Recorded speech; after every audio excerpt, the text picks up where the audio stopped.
Okay, well, good morning, everyone. Thanks for joining us today. We're back on our Tuesday morning call. For those that joined at the end of last week, an update on these calls. As many of you know, we were doing them daily for a few months. In fact, we crossed 50 calls here very recently.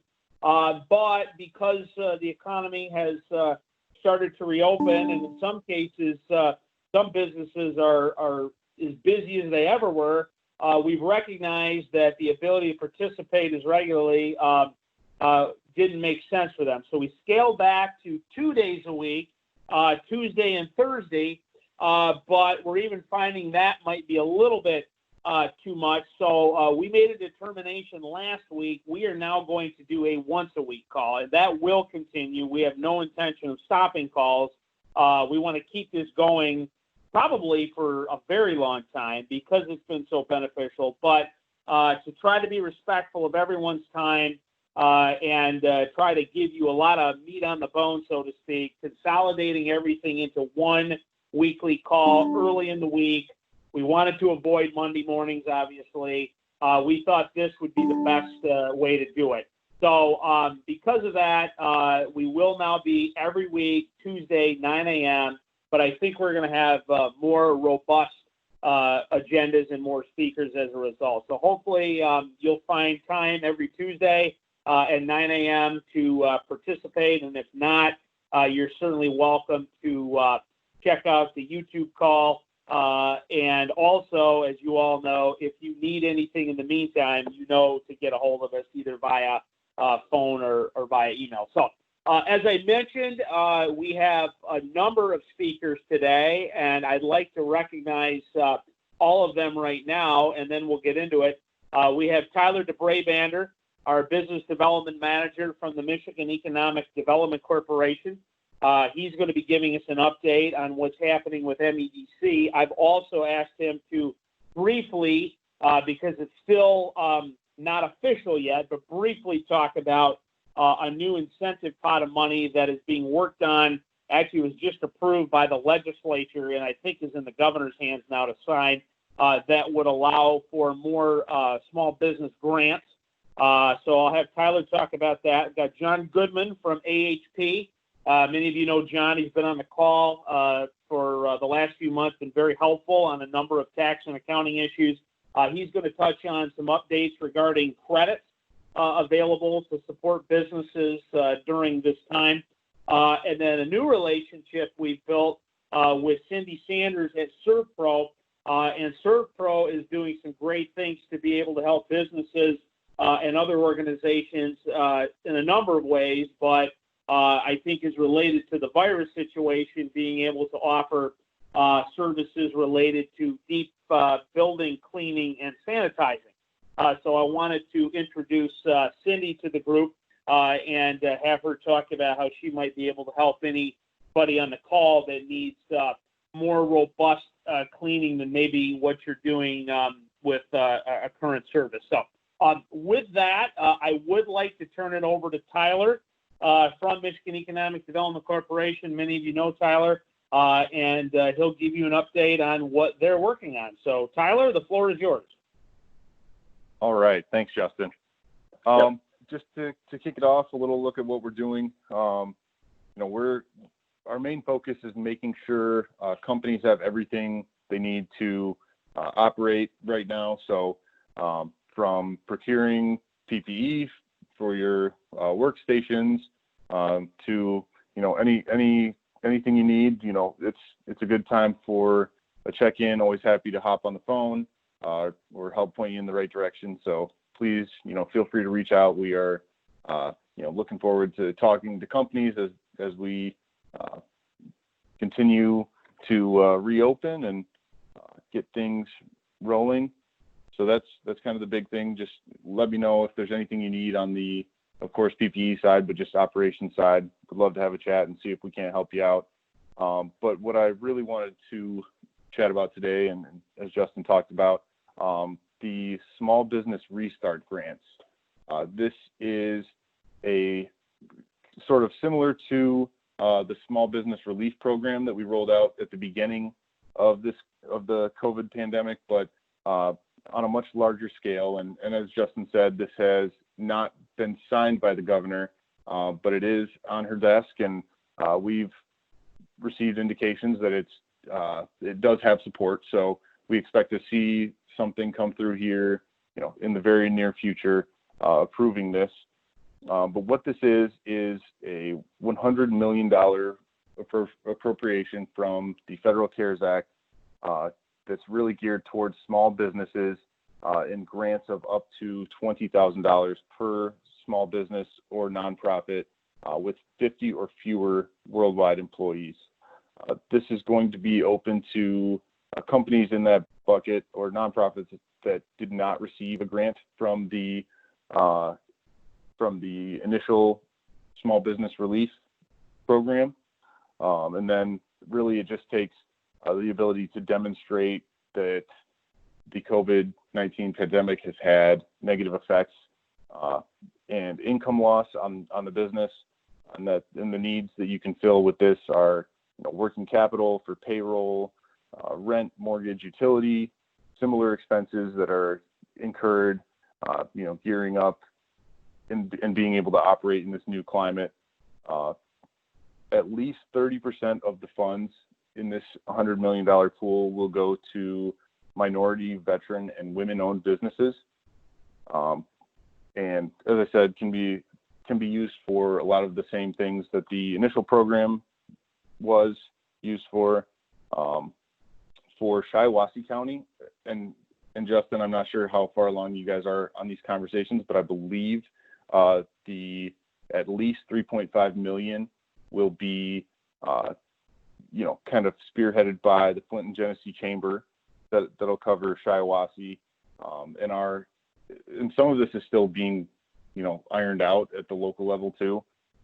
But all of the applications this time will be hosted a little more neatly on the MEDC's website, so michiganbusiness.org. As I said, this has not been officially signed and approved, but we see that coming, and as soon as we get word and get that platform up and running for the applications, we will be sure to blast that out to all of you. So there will be plenty of time to apply. As things clear up, I'll be happy to give updates. I'm sure, we'll know more next week, but that's really kind of the gist of it. And, happy to take any questions either now or following the call, Justin. Thank you, Tyler. And I do want to note, Tyler is available for virtual meetings, phone calls for any business on the line that might like to have some individual conversation regarding your own specific business needs. We've actually had several here in the last couple of weeks. So if we've not talked to you or Tyler's not talked to you recently, and you'd like to set up a call, Tyler, I know you're available. And once again, I want to thank you. I know you've been on the call a few times as well, and just thank you and the MEDC team for all the great support you've provided during this crisis. The number of programs, and some of you saw one of my emails, it probably would have been 3-4 weeks ago, the list of all the different programs that MEDC has put together over the last 3-4 months to help business has been absolutely incredible. And Tyler is our liaison to all that. So thank you, Tyler, for all you've done and all the support you've provided, not only in Shiawassee County, but statewide. Obviously, a very exciting program. The opportunity to get more dollars. I believe this money, it's not state appropriation. This is money that actually came from the feds to the state, and they're choosing to use this money or part of that money for small business grants. Now, the one thing you did say, Tyler, that I had not heard yet, and I'm not going to hold you to it, but I have not heard how much money might be possible. So you mentioned, I think 3.5. That would be great. I mean, that would be actually tremendous because for those of you that were not part of the initial process, there was a $10 million grant fund, of which Shiawassee County got about $91,000 of that statewide fund, and we used that $91,000 for 23 small business grants in 8 communities in Shiawassee County. So I was kind of thinking, if there's $100 million, that's 10 times the original pot of money. That'd be like $900,000. So if there's $3 million in there, even better. And I know I'm talking a lot here, but this conversation came up. Counties above 500,000 people, which there's a few of them in Michigan, Oakland County, Macomb, Wayne, they got their own allocation from the federal government and are using some of that money for their own small business grants. So they're already getting their fair share. So hopefully this might help those counties that are not getting a direct appropriation. Tyler, I know that's a lot of talking, but is that kind of what's going on maybe? Yeah, so the 15 EDOs that were spearheading the initial SBR grant and loan program are each, at least as it is now, going to be receiving that $3.5 million. So that would be the Flint and Genesee Chamber. Oh, you're talking about the regional one. Okay, I got you. Yep. So just so everybody knows how it works, the money will flow down from the state to the region, and our region is the I-69 thumb region, of which we have 7 counties, Shiawassee, Genesee, Lapeer, St. Clair, and the thumb counties. And then from there, money would get allocated individually to counties. So the first pot of money regionally was $850,000. So this sounds like it'll go from $850 to $3.5 million. So okay. Yep. I got you. All right. Very good. Okay. Does anyone have any questions for Tyler? I know it's a little preliminary, but once again, new grant money coming, hopefully soon. Anyone have any comments or questions? Hit *6 on your phone, please.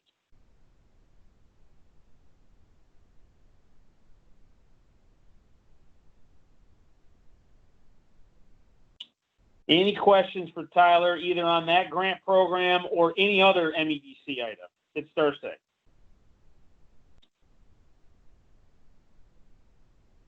Okay. Tyler, anything else you want to touch on right now, or does that cover it? I think that's the big item right now. We just encourage anyone to reach out, if you have any questions following this. And like I said, we'll have more clarity hopefully over the next couple of days, but definitely happy to refine this next week and make sure you all have the latest and greatest. Okay. Tyler, thank you, my friend. I appreciate your time. John Goodman, AHP, you were on a call last week. We started talking a little bit about tax credits for business during this crisis, and so I asked you to jump on our next call to discuss what's available. So I will turn the floor over to you to talk. John? All right. Thanks, Justin. I appreciate that. Not much has changed since the CARES Act. I'm John from AHP, and I am in the Owasso office. We do have several offices throughout Michigan. But since we're going to focus on business credits today, the first one I'm going to jump on is the employee retention credit for employers. What this is a credit for paying your employees, but the credit comes from the employer portion of the Social Security and Medicare tax. You can get up to a $5,000 credit for each employee, but as with any tax credit, there's several caveats in there. It's limited to businesses who were impacted by this pandemic, which I imagine it's most of them. And if you have more than 100 employees, the only eligible wages are the wages that you paid to employees who didn't necessarily have a job to do because of the pandemic. So that's kind of odd how they said anybody that has more than 100 employees, it's only qualified to those that you're paying that didn't necessarily have a job. But if you have under 100 employees, all wages are eligible for that credit. Also keep in mind that if you've already taken credits for the Family First Coronavirus Response Act, any kind of work opportunity credit or other paid family leave credits that you've taken, you can't double dip in that. So just be aware of that. Another item that you may be able to take get a benefit from is the delayed payment of an employer payroll tax credit. This isn't necessarily a credit. I said credit, so I apologize.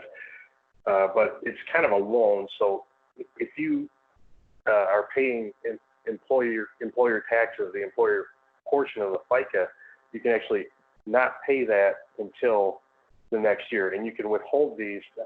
Excuse me, I'm saying that wrong.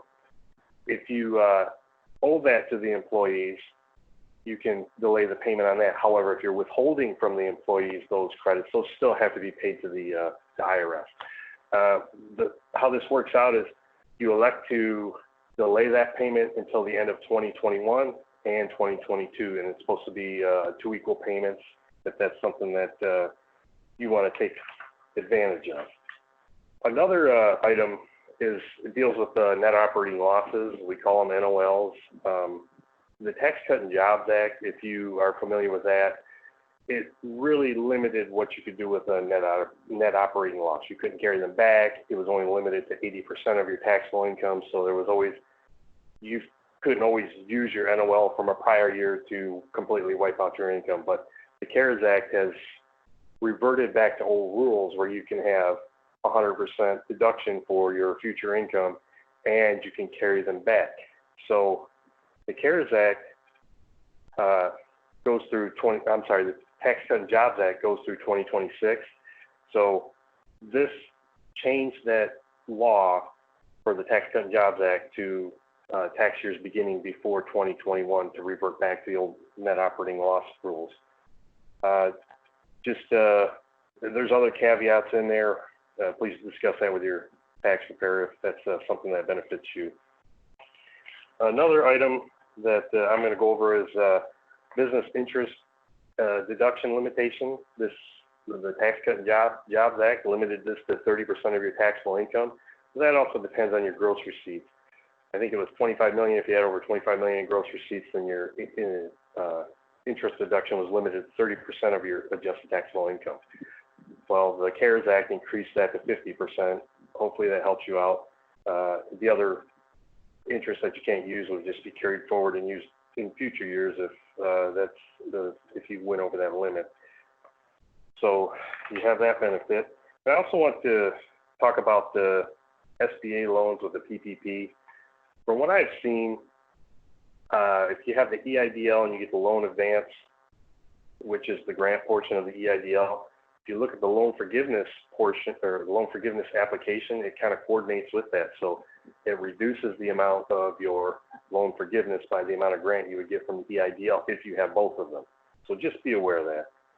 And obviously, a lot of people on this call know what the PPP is, and you use these funds from the SBA within their guidelines, and you get those funds, that loan gets forgiven. So just be aware that debt forgiven is income, but the CARES Act has excluded that PPP loan forgiveness out of the tax law to be, taxable income. So it's not taxable income, but the problem with that is if you pay for expenses with non-taxable income, then you don't get to take the expense as a deduction. Our AICPA is fighting that, that's our organization, and we just think it goes against the spirit of the legislation, but I just want you to be aware of that. And I got to say, the IRS was very quick to write a regulation related to that, the SBA loan forgiveness and the proceeds used to pay for the expenses to be non-deductible. So just be aware of that. I guess that's kind of all I've got to go over here, but there's also individual provisions. If you guys got any questions, I'd be more than happy to help you out with that. And I'm always available. You can reach out to me, email, give me a phone call. And I just want to say thanks for Tyler for going through all that with us, because that's kind of exciting. I can't wait to tell clients about that. And I appreciate the things that the SEDP has done here. And thanks, Justin, Brent, Jody, everybody involved. Now, other than that, if anybody's got any questions, I'm open. Okay, very good. Thank you, John. And not only for today, as I said, you've been a regular on these calls for the last few months and provided some great input and guidance. So thank you for all you're doing to help companies here in Shiawassee. Does anyone have any comments or questions for John on anything he discussed? Hit *6 on your phone, please. Anybody have anything for John? Okay. John, if someone does have a question for you, what's the best way to get a hold of you? You can email me at john.goodman@ahpplc.com, or you can call me at 989-723-8227. My extension would be 518. Okay, very good. Any last call? Justin? Anybody have any comments? Yeah, go ahead. Yeah, it's Randy Beatty. Go ahead, Randy. I was just wondering if anybody on the call has heard anything about the P4 program that's supposedly working its way through the U.S. Congress. Prioritized Paycheck Protection Program.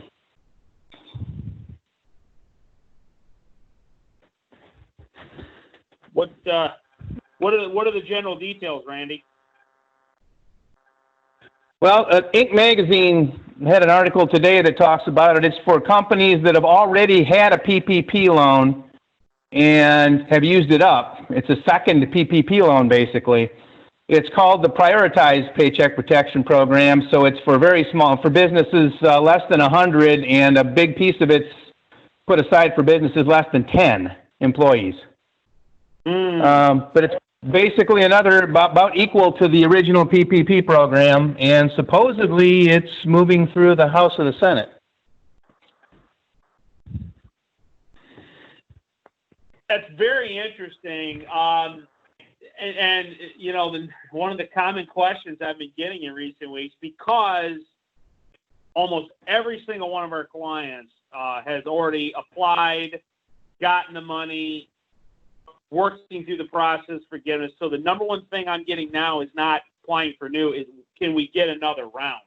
Can we get more support? Because as we all know, this was done originally to help companies for 2 months, for 8 weeks. Well, clearly this crisis is lasting longer than 8 weeks, and companies are still getting hammered, by the economic downturn. So the idea of having another round of support, if they got one before, makes a lot of sense to me, and I would certainly be very much in support of it. So I don't have any more additional details than what you have, Randy, but I think it's definitely something that a lot of companies here would definitely want to try to utilize. Anybody else have any knowledge of that?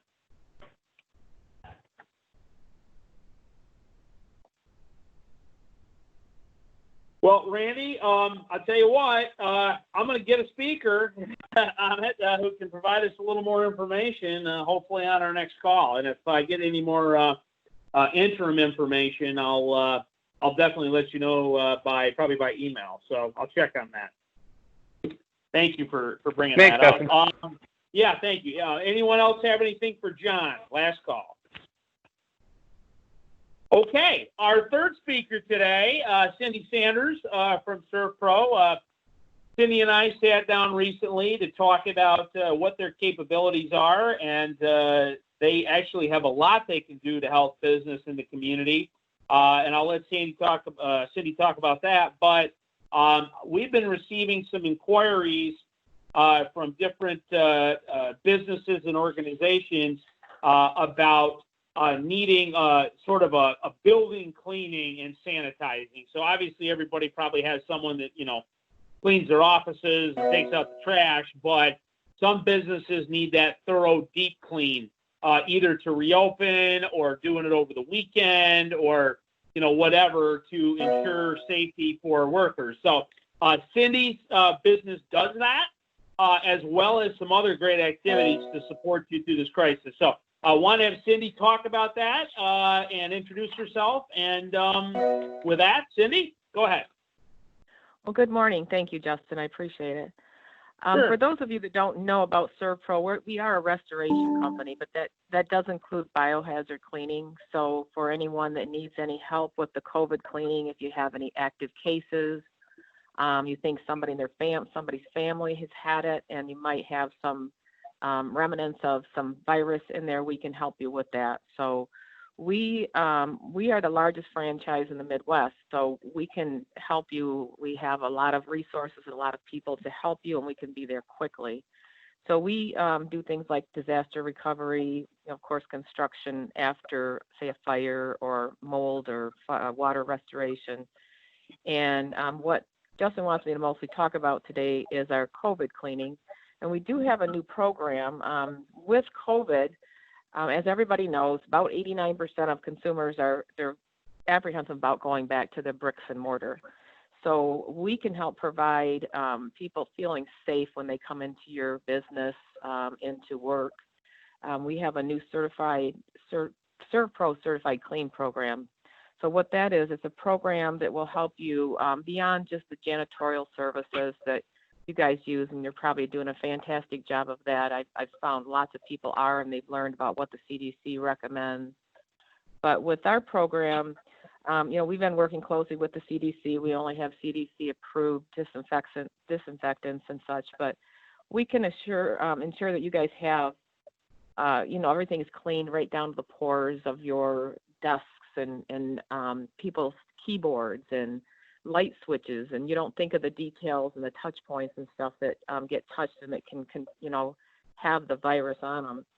So what we can do is we can come in, we can set up a program, and what we do call the 3 C's. We can consult with you, we can clean, and then we can certify that we've been there and that you've had the deep cleaning done. And the consulting, what that means is just setting up a program that meets your needs, talking to you, seeing exactly what you need. Do you want us to come in and clean every day? Do you want us to clean once a month? Do you want us to just come and clean once you've had an outbreak? The cleaning, that just means we can proactively clean by cleaning every day or cleaning every week to make sure that you're keeping your facility as clean as possible. And then certifying that is where we will certify that it's a ServPro cleaned. We'll put a sticker on your window, put tabletop cards in your cafeterias, and that'll show the date and show when it was cleaned, and then it was cleaned by ServPro so that everybody knows that it was deep cleaned. And again, I'm not saying anything about your janitorial services or what you're doing, because I know people are doing a fantastic job. So we also can fog, so that'll get down into the surfaces. We have air cleaners that can help clean the air and keep the air circulating. So if somebody coughs or somebody has something that they're carrying, it'll help keep that away and out of everybody's space. I know a lot of the plants are contacting us to come in and try to do that so it keeps it off other people so they're not having to shut down for the COVID. So this isn't going to go away. We won't go away. So if anybody needs anything, please let me know. You can reach me at my phone is 989-233-2265, or my email is csanders, SANDERS, @rdmhc.com. So if anyone has any questions, please let me know. Great. Thank you, Cindy. And I've got your material, and I'm going to be sending out information that Cindy talked about via email on ServPro and this cleaning opportunity. So look for that probably yet today with information if you want to talk with Cindy on what they can do to help out your business. So anybody have any questions for Cindy? Hit *6. Okay. Well, Cindy, thank you. Appreciate your time jumping on the call today. And definitely, if you have a need for their services, get a hold of her. So that's the big stuff for today. I don't have a whole lot more to add right now. Today is the deadline for PPP, though, as I mentioned a couple minutes ago. I think everybody is already in and finishing up or working on loan forgiveness at this point, or working through that process. And, if we can get another round of PPP, that would definitely be very helpful for a lot of companies. EIDL is open and active. We did have Cheryl Peterson from our Small Business Development Center on our call last Thursday. Talked about it a little bit. Different program, different uses of funds. There is the potential for an upfront grant, $1,000 per employee, up to $10,000. certainly something you want to maybe take a look at for your business. So if you have any questions on either one of those programs, let me know. As I said a little bit ago, I will work to get a speaker about the program Randy talked about. If we can get some update on that legislation, that could be very, very helpful. To Cindy's point and what she does, we do maintain that database of PPE providers, both products and services.